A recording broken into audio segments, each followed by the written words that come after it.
Kalen traced the frost-rimed edge of a data slate, the chill of the ice planet seeping through his insulated gloves.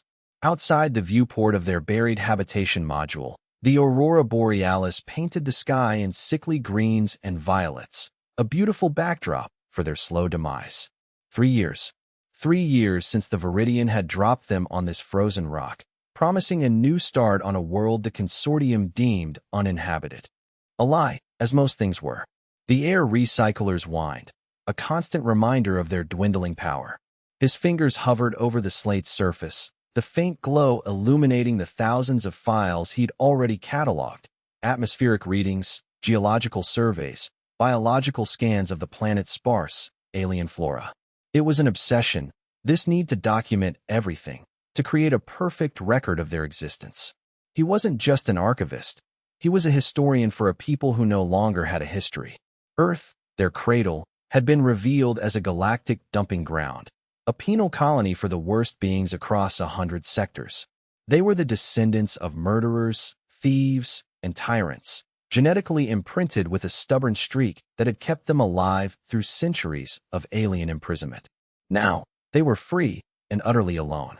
The air grew colder, the hum of the hab unit changing pitch. Kalen looked up, his hand instinctively moving to the hollow pistol at his hip. The silence was wrong. The sound wasn't a sound at first, but a pressure in the air, a vibration that made Kalen's teeth ache. It was followed by a low, rhythmic thrumming that seemed to come from the very ice beneath their feet. Commander Eva Rostova stood from her command chair, her face a mask of grim resolve. "External sensors are offline," she said, her voice tight. "Internal comms are degrading." Kalen watched as the lights in the hab module flickered, casting long, dancing shadows. The walls, made of a polymer composite designed to withstand extreme temperatures, began to weep a viscous, black fluid. It wasn't water. It was alive. It slithered down the walls, pooling on the floor, and from the pools, shapes began to rise. They were amorphous masses, shifting and coalescing, each one a collection of microscopic organisms merging into a single, malevolent entity. One of the guards, a Berkey named Jensen, raised his rifle and fired. The bullets passed through the creature's body as if it were smoke, and in response, the creature flowed forward, engulfing Jensen from the ankles up. There was no scream, only a wet, gurgling silence as the black mass consumed him, leaving behind only his empty boots and rifle. Eva gave the order to fall back, her voice cutting through the rising panic. Kalen didn't hesitate. He snatched his data slate, the device's glow the only stable light in the chaos. They weren't fighting a war, they were being erased. The hab unit was a death trap. The creatures, which Eva had dubbed the swarm, had learned. They flowed through doorways, through ventilation shafts, through the very walls themselves. Kalen and Eva led a desperate retreat through the service tunnels, the cold air a welcome relief from the suffocating heat the swarm generated. They were 6 survivors now, their small group decimated. Eva's face was streaked with grime and something darker, her eyes burning with a fierce, desperate light. "We need to reach the surface," she panted, her breath freezing in the frigid air. "The long-range comms array is our only chance." Kalen nodded, his mind racing. He was cataloging everything, not for a future history, but for a survival analysis. He noted the swarm's heat signature, its reaction to sonic frequencies, the way it seemed to communicate through a low-frequency hum that vibrated in his bones. It was a collective intelligence, a single consciousness spread across 1,000,000 tiny bodies. They were the universe's ultimate bureaucracy, a system with no room for individual error. They saw the humans as a virus, a chaotic variable to be purged. Kalen understood that feeling all too well. He was a son of prisoners, a chaotic variable himself. But he had a weapon they didn't, an unyielding need to understand, to document, to find the pattern in the chaos. The surface was a world of white and black.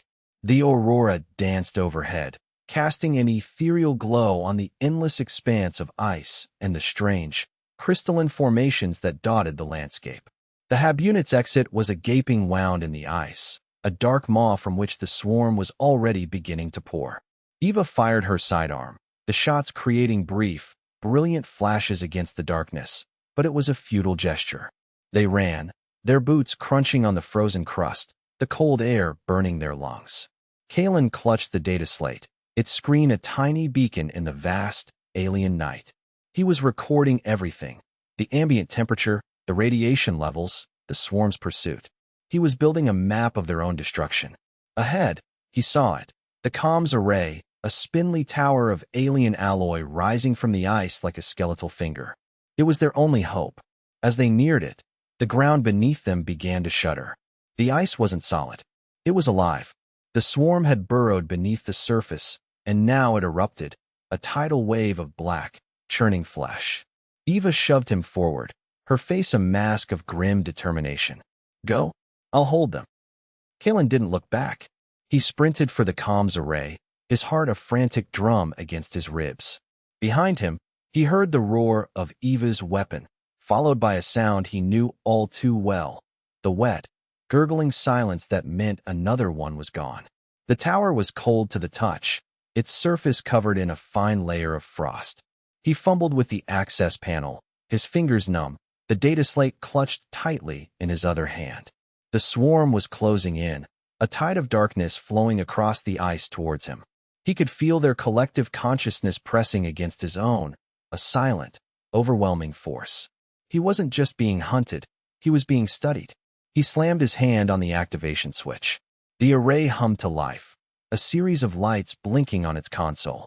He pulled up the distress frequency, a pre-programmed signal for any consortium vessel that might be listening. As he began to transmit, a tendril of the swarm shot out, wrapping around his ankle. He fell, the data slate skittering across the ice. He watched in horror as the creature flowed over it, the device's screen flickering and dying. The one weapon he had, the one thing that could save them, was gone. He was just a man on an ice planet, with nothing but his own stubborn will. The swarm's touch was cold, a seeping chill that felt like it was reaching into his soul. It didn't kill him outright. It began to dissolve him, molecule by molecule, pulling him into its collective consciousness. Kalen screamed, but the sound was lost in the hum of the comms array and the roar of the wind. He was being absorbed, his thoughts, his memories, his very sense of self being broken down and assimilated. He saw fragments of his life flash before his eyes, his parents' faces, the archives on Earth, the frozen landscape of this planet. And then he saw something else. He saw the past. He saw Earth, not as a blue marble in space, but as a prison planet, a world ringed with orbital monitors and patrolled by alien wardens.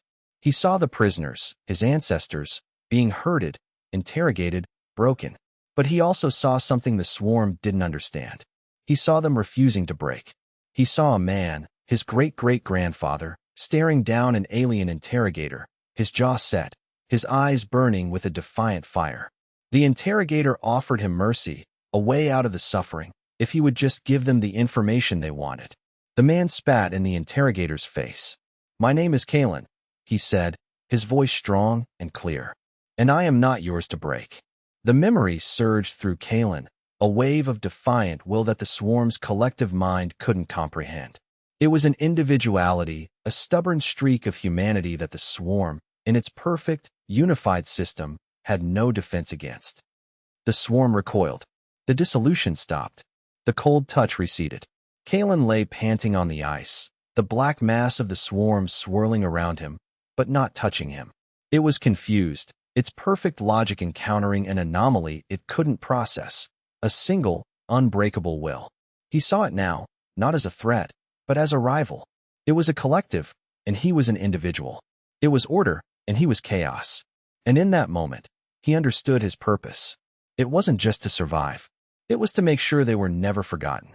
He dragged himself to his feet, ignoring the pain, ignoring the cold.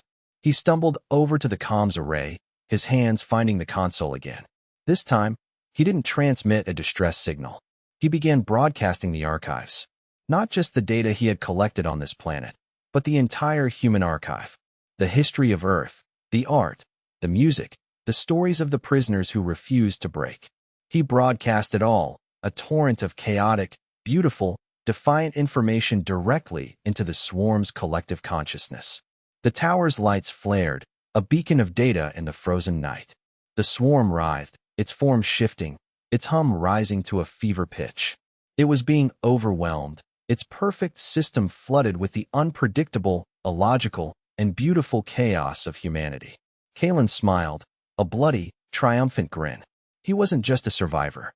He was a message, and he was being heard. The ice planet, a forgotten prison, was broadcasting its defiance to the stars.